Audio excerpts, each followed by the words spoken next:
Everyone, कैसे हैं आप सब। तो आज की इस वीडियो में मैं आप सभी बच्चों को FYP सेमेस्टर 1 अंडरस्टैंडिंग इंडिया में आप सभी बच्चों के पेपर में जो सवाल पूछे जाएंगे उन सब सवालों में से आप सभी बच्चों को यहाँ क्वेश्चन लेकर आया हूँ। तो आप सभी बच्चे इस वीडियो को पूरा लास्ट देखिएगा। वीडियो पसंद आए तो वीडियो को लाइक करिएगा।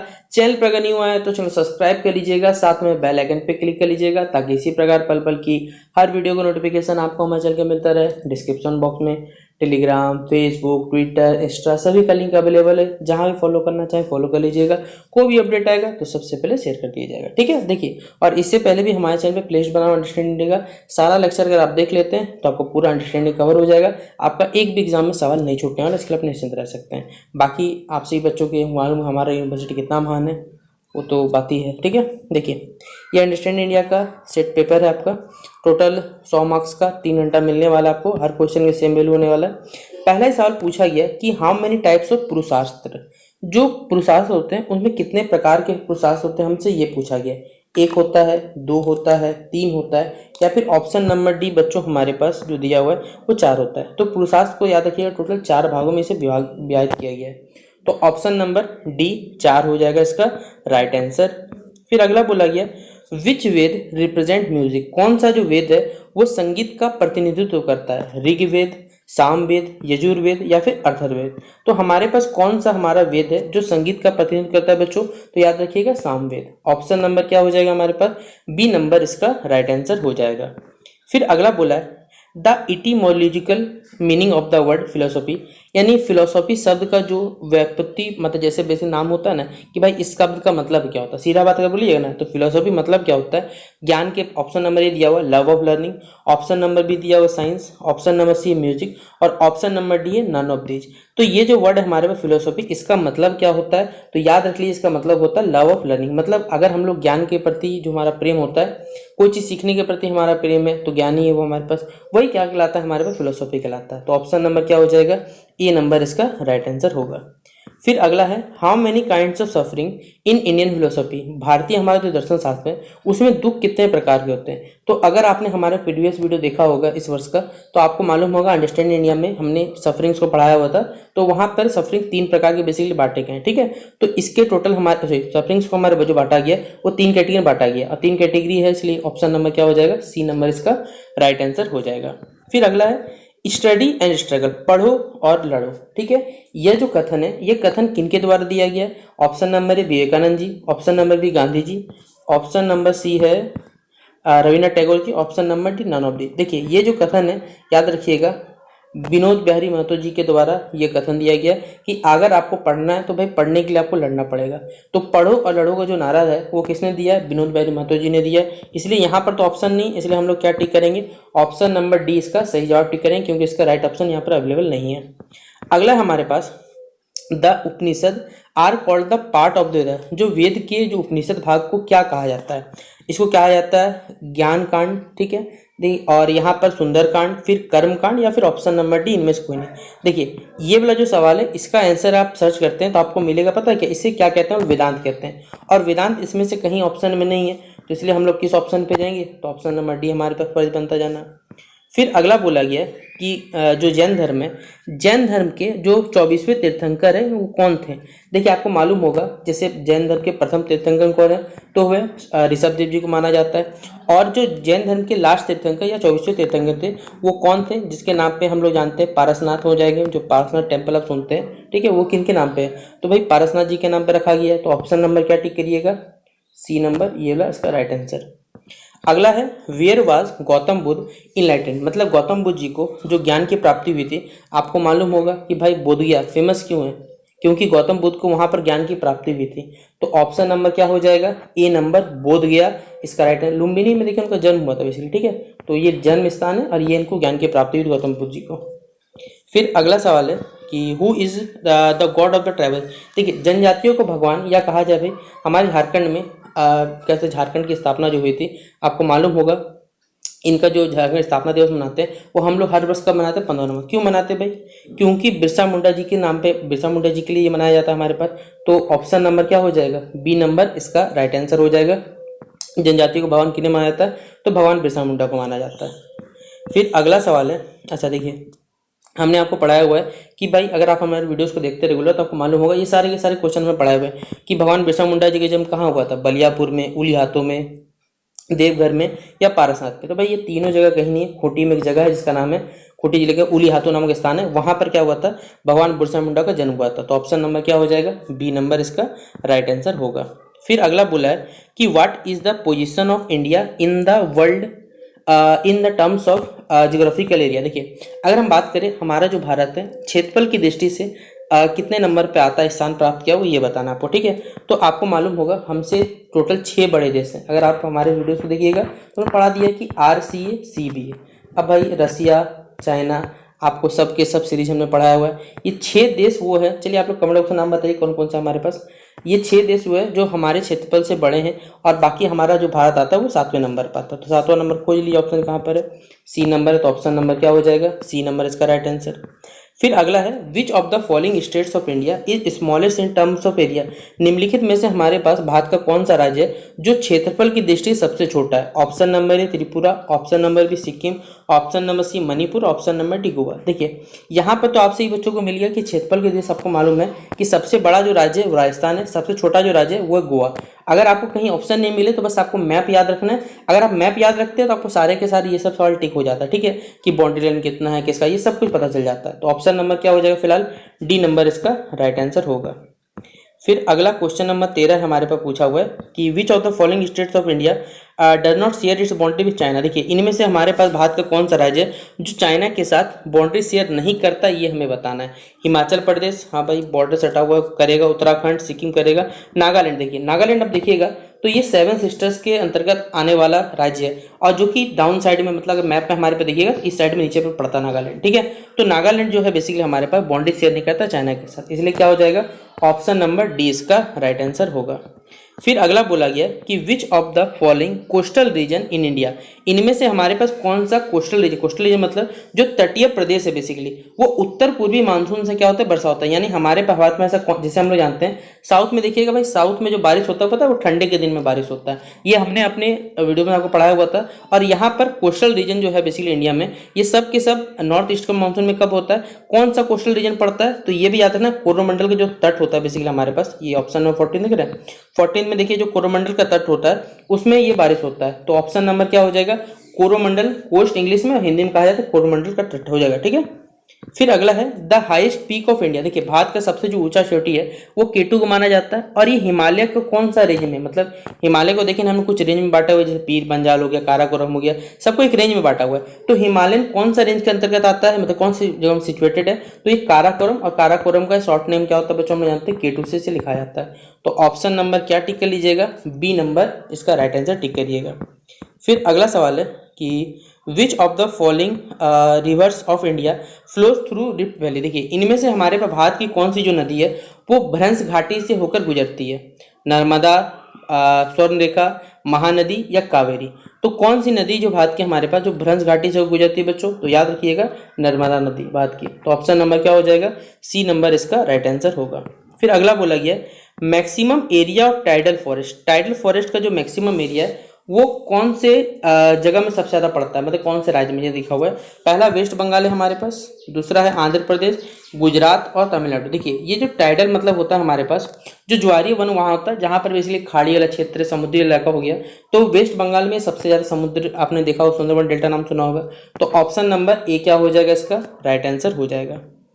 फिर अगला सवाल है बच्चों हमारे पास कि विच soil has the maximum iron content. देखिए आयरन का मात्रा का सबसे ज्यादा किसमें होता है, आप सभी बच्चे जानते हैं कि कोई मिट्टी जो है रेड कलर का पाया जाता है, और रेड कलर के सब्सटेंस में सबसे ज्यादा आयरन का मात्रा पाया जाता है। लेकिन यहाँ पर हमारे पास रेड सॉइल का ऑप्शन ही नहीं है, तो यहाँ पर डेजर्ट सॉइल होगा नहीं, एलुवियल सॉइल हो नहीं सकता भाई, लेटराइट भी नहीं होगा। एक सॉइल बचता है, इसका नाम है पोडजोइक सॉइल, जिसमें क्या पाया जाता है, आयरन का कंटेंट पाया जाता है, मात्रा पाया जाता है। तो ऑप्शन नंबर क्या हो जाएगा, सी नंबर इसका राइट आंसर होगा। फिर अगला सवाल है कि which of the following places receive lowest rainfall in India. देखिए भारत में सबसे ज्यादा जो बारिश होता है, आपने नाम सुना होगा, मेघालय में एक जगह है जिसका नाम है मानसी नाम का जगह है, ठीक है, उस जगह में सबसे ज्यादा बारिश होता है। लेकिन यहाँ पर बोला गया कि सबसे कम बारिश भारत के कौन से जगह में होता है बेसिकली, और मानसी नाम का देखिए वो चेरापूंजी नाम का जगह जहाँ सबसे ज्यादा बारिश होता है। लेकिन सबसे कम पता कहाँ होता है, जैसलमेर में होता है, राजस्थान का वो इलाका जहाँ पर सबसे कम बारिश देखने को मिलता है। और अगर मैं सही हूँ तो लूनी नदी आसपास बहती है, ठीक है, इस पर जहाँ पर पानी मिला है, मतलब पानी बेसिकली बरसात में हुआ है। तो ऑप्शन नंबर क्या हो जाएगा, डी नंबर इसका राइट आंसर हो जाएगा। फिर अगला है which of the following states of India has longest. देखिए हमारे भारत का ऐसा कौन सा राज्य है जो सबसे ज्यादा इनमें से जो समुद्री रेखा या तट रेखा जैसे कह सकते हैं आप लोग, वो शेयर करता है, ठीक है, रखता है। तो गुजरात है ऑप्शन नंबर ए, फिर option number B Andhra Pradesh, option number सी हमारे पास तमिलनाडु, और ऑप्शन नंबर बी हमारा महाराष्ट्र। तो आप खुद सोचिए भाई कि इनमें से कौन सा राज्य सबसे लंबा रेखा रखता है। आपको लगता है भाई आंध्र प्रदेश, नहीं भाई आंध्र प्रदेश नहीं है, तमिलनाडु भी नहीं है, गुजरात रखता है ऑप्शन में। जैसे सबको लगता है भाई सबसे ज्यादा फिश प्रोडक्शन जो होता है चेन्नई में होता है, लेकिन भाई गलत हो, सबसे ज्यादा फिश जो प्रोडक्शन होता है भाई गुजरात से होता है। अगला सवाल है हमारे पास, ancient Indian history was created by. जो हमारा प्राचीन भारतीय इतिहास है इसका जो निर्माण किया गया था किस आधार पे किया गया होगा। आप खुद बताइए, क्या हमारे पास जो लिखे गए हमारे जो साहित्यिक स्रोत हैं, जो लिटरेरी जो सोर्सेस हमें मिले हैं, लिखे हुए ग्रंथ हो गए, क्या हम उनके आधार पे अपने एंशिएंट हिस्ट्री का निर्माण करवाएं, या फिर हमारे पास जो फॉरेन ट्रेवलर्स आए उन्होंने अपने बारे में जो बताया, चाहे फाइयान हो चाहे जो भी हो, क्या उनके आधार पे हमने अपना एंशिएंट इंडियन हिस्ट्री लिखा, या फिर हमारे पास जो भी आर्कियोलॉजिकल रिमेन्स मिले, यानी हमारे पास जो पुरातात्विक अवशेष के आधार पे हमने अपना भारतीय इतिहास लिखा है, या फिर जो हमारे ब्राह्मण ग्रंथों के आधार पे हमारे पास जो भी ग्रंथ मिले उनके आधार पे हमने क्या किया, अपना जो भारतीय इतिहास है उसका निर्माण किया। आप खुद सोचिए क्या होगा भाई। हम लोग देखिए मनुष्य, हम लोग कितने भी लिखे हुए प्रमाण मिल जाए, अगर बात किया जाए तो भाई लिखे प्रमाण पर वैल्यू नहीं देते जब तक हम अपने आंखों से कोई चीज को नहीं देख लेते हैं। और आर्कियोलॉजिकल सर्वे क्या करता है, बेसिकली आपको मालूम होगा, खुदाई करके उस चीज का साक्ष्य जुटाता है कि हाँ इतने साल पुराना है, यहाँ हो सकता है, तब हम जाके कोई चीज मानते हैं, चाहे वो हड़प्पा सभ्यता हो, मोहनजोदड़ो हो, कोई भी चीज के बारे में हो। तो एंशिएंट इंडियन हिस्ट्री जो हमारे पास है, प्राचीन भारतीय इतिहास है, वो किस आधार पर बनाया गया था, तो पुरातात्विक जो हमारे पास अवशेष है उनके आधार पर इसका निर्माण हुआ था। तो ऑप्शन नंबर क्या हो जाएगा, सी नंबर इसका राइट आंसर होगा। फिर अगला सवाल है क्वेश्चन नंबर 22 में से पूछा गया कि who is called the father of Indian archaeology. भारतीय पुरातत्व का जो जनक है वो किन्हें माना जाता है, अलेक्जेंडर कनिंघम को, जॉन मार्शल को, मॉर्टिनर को, या फिर option number D James Prinsep को। तो यहाँ पर याद है जेम्स प्रिंसेप वो थे जिन्होंने सबसे पहले सम्राट अशोक के जो अभिलेख थे 18वीं शताब्दी में उन्होंने पढ़ के, मतलब बेसिकली उनको कोडिंग को डिकोड किया था, ठीक है ना, जो भी लिखा हो संदेश उनका। लेकिन भारतीय पुरातत्व का जो जनक है वो किन्हें कहा जाता है, अलेक्जेंडर कनिंघम को कहा जाता है। ऑप्शन नंबर क्या हो जाएगा, ए नंबर इसका राइट आंसर टिक करिएगा। फिर अगला बोला गया जयदेव द ऑथर ऑफ गीत गोविंद ग्रंथ, ठीक है, was the court poet of which. देखिए गीत गोविंद ग्रंथ का जो लेखक है जयदेव, वो किस शासक के दरबारी कवि थे ये बताना है। ऑप्शन नंबर है Lakshman Sen, option number B है Ballal Sen, option number C है सावंत सेन, और option number D none of this. तो जो गीत गोविंद है बेसिक ग्रंथ के लेखक जो जयदेव है वो किस शासक के दरबारी कवि थे, तो लक्ष्मण सेन के थे। और देखिए आपके अंडरस्टैंडिंग में भाई ये सब बहुत डीप लेवल का क्वेश्चन पूछा जा रहा है, जबकि भाई अगर देखा जाए तो ये एसएससी के पेपर में भी इतना डीप में नहीं पूछा जाता है। जो वास्तविकता अगर आप सही बच्चे को एस्पिरेंट होंगे वो खुद बता सकते हैं कि क्या इतने डीप में आपसे पूछा जाता है सवाल, नहीं पूछा जाता है। लेकिन क्या बोला जाए, हमारे यूनिवर्सिटी इतना महान है कि। फिर अगला बोला गया who is the author of बृहत संहिता। बृहत संहिता जो हमारे पास है उनके जो लेखक है वो कौन है, ब्रह्मगुप्त है, फिर पालकाव्य है, आर्यभट्ट है, या ब्राह्महिर है। तो जो कह सकते बृहत संहिता है उनके जो लेखक कौन है बच्चों, तो याद रख लीजिएगा ऑप्शन नंबर डी हो जाएगा हमारे पास ब्राह्महिर, ऑप्शन नंबर डी। फिर अगला सवाल है हमारे पास 25वां नंबर, चंचनामा जो है हमारे पास, या Chachnama is a book of which. ये चंचनामा जो बुक है या पुस्तक है वो किस भाषा में लिखा गया ये आपको बताना है। पर्शियन में है, अरेबिक में है, इंग्लिश में है, या फिर हिंदी में। तो ये बेसिकली फारसी भाषा में और इंग्लिश में कहा जाता है पर्शियन लैंग्वेज में। तो ऑप्शन नंबर ए क्या हो जाएगा इसका राइट आंसर। फिर who build the sun temple. जो सन टेम्पल यानी जो सूर्य मंदिर है उसे मार्तंड मंदिर भी कहा जाता है, और इसका जो निर्माण है वो किसने करवाया था बताना है। और भाई मैंने आपको प्रीवियस वीडियो में बताया था कि कोणार्क जो टेम्पल है, जो कोणार्क मंदिर है वो किसने बनवाया था। आज के इस वीडियो में आपसे बच्चों को पेपर में सवाल आया हुआ है कि सन टेम्पल का निर्माण किसने करवाया। तो ये जो मंदिर है इसका निर्माण बच्चों याद रखिए कौन करवाए थे, कश्मीर के एक शासक थे जिनका नाम था। तो इस मंदिर का जो निर्माण है वो किसने करवाया था, याद रखिएगा कश्मीर के एक शासक थे जिनका नाम था ललित देव, उन्होंने इस मंदिर का निर्माण करवाया था। तो ऑप्शन नंबर क्या हो जाएगा, ए नंबर इसका राइट आंसर हो जाएगा। अगला सवाल है क्वेश्चन नंबर 27 में, who is the author of Amar Kosh. Amar कोश के जो रचयिता है वो कौन है? अमन दास, अमन सिंह, अमर सिंह, अमन सिंह, एक अमर सिंह है, एक अभिनंद है। अगर आप देखिए इंटरनेट में सर्च करिएगा तो भाई इसमें से कोई भी ऑप्शन आपको सही नहीं मिलेगा। और ये इस ऐसा ऐसा क्वेश्चन है ना कि जो कि कहा जाए भाई आपके सिलेबस तक में ये मेंशन नहीं है, ठीक है। और इन सब चीज़ों को आपके सिलेबस में मेंशन कर भाई पूरा कहा जाए तो गूगल से किसी पार्टिकुलर वेबसाइट से क्वेश्चन उठाया जाता है और आप सभी बच्चों के लिए डाल दिया जाता है, ले भाई पढ़ते रहो बैठ के। सिलेबस में हिसाब से जो टॉपिक है भाई इतना डीप लेवल पे तो नहीं पढ़ा जा सकता ना, क्योंकि इतना बड़ा सिलेबस बोल दिया भाई आगे थ्योरी ले लो, थ्योरी बच्चा दे सकता है, लेकिन सब्जेक्टिव ऑब्जेक्टिव पे क्योंकि ग्रेजुएशन का पहला सेमेस्टर तो बच्चों को समझना पड़ता है ना कि क्या होता है क्या नहीं। तो इसका राइट आंसर भाई कोई नहीं है। अगर किसी बच्चे को लगता है भाई सही है वो कमेंट बॉक्स में अपना उत्तर बता सकता है, ठीक है। फिर देखिए ये सवाल जो है आप खुद सोचिए, ये आपके लिए डायलेमा वाला क्वेश्चन है। एक आप क्या विचार रखिएगा, how were mix caste form, जो मिश्रित जनजाति है, मिश्रित जो जाति है उनका जो निर्माण होता है कैसे होता है आप खुद बताइए ना। अगर कोई क्या जन्म के आधार पे, पहले चलिए जन्म के आधार पे भाई जाति बना, कर्म के आधार पे जाति बन सकता है, लेकिन क्या हमारे पास जाति बेस्ड ऑन कास्ट के आधार पे भाई मिक्स्ड कास्ट बनेगा? या फिर अगर मेरे हिसाब से जो उत्तर होना चाहिए वो ये होना चाहिए कि जब कोई रिवर्स मैरिज होता है, रिवर्स मैरिज या एक कास्ट दूसरे कास्ट से मैरिज करता है तब इसके हिसाब से मिक्स्ड कास्ट बनने का संभावना रह सकता है, लेकिन अदरवाइज का ये तीनों ऑप्शन हो सकते हैं। तो इतना भाई डायलेमा वाला क्वेश्चन क्या यूपीएससी के एग्जाम से थोड़ी देने जा रहे बच्चे ग्रेजुएशन की एग्जाम देने, उनके हिसाब से सोचना पड़ेगा ना यहाँ पर। तो मेरे हिसाब से भाई ये ऑप्शन सही होना चाहिए।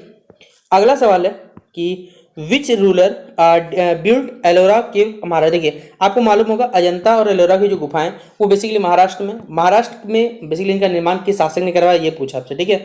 तो इसका जो निर्माण है वो राष्ट्रकूटास के द्वारा करवाया गया था, राष्ट्रकूट के द्वारा। तो ऑप्शन नंबर क्या हो जाएगा? ए नंबर इसका राइट आंसर होगा। फिर अगला सवाल है कि who was the author of indica.